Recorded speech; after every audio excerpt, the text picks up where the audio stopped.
Hi అండి, అందరికీ నమస్తే. Welcome back to Satvika's veg cooking. ఈరోజు దోస పిండి మిగిలినప్పుడు ఈ విధంగా పునుగులు చేసేసుకోండి, చాలా బాగుంటుంది. దోస పిండిలో కొంచెం సాల్ట్, కొంచెం వంట సోడా వేసేసుకోండి. దీంట్లోనే కొంచెం బియ్యం పిండి, కొంచెం ఉప్మా రవ్వ కూడా వేసేసుకోవాలి. పిండికి తగ్గట్టు వేసేసుకోండి. రవ్వ కానీ బియ్యం పిండి కానీ వేసేసుకొని కొంచెం ఆనియన్ కూడా సన్నగా తరుక్కొని వేసేసుకోవాలి. దీంట్లో పైన కొంచెం కొత్తిమీర వేసేసుకొని బాగా కలిపేసుకోండి పిండి అనేది.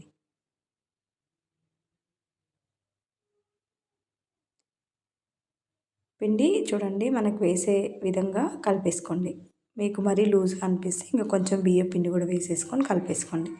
ఇప్పుడు ఆయిల్ బాగా హీట్ అయ్యాక చూడండి ఇలా వేసేసుకోండి. చిన్న చిన్నగా పునుగులు వేసేసుకుంటే సరిపోతుంది. మరి పెద్దగా వేసేసుకోకండి, చిన్న చిన్నగా వేసేసుకోండి.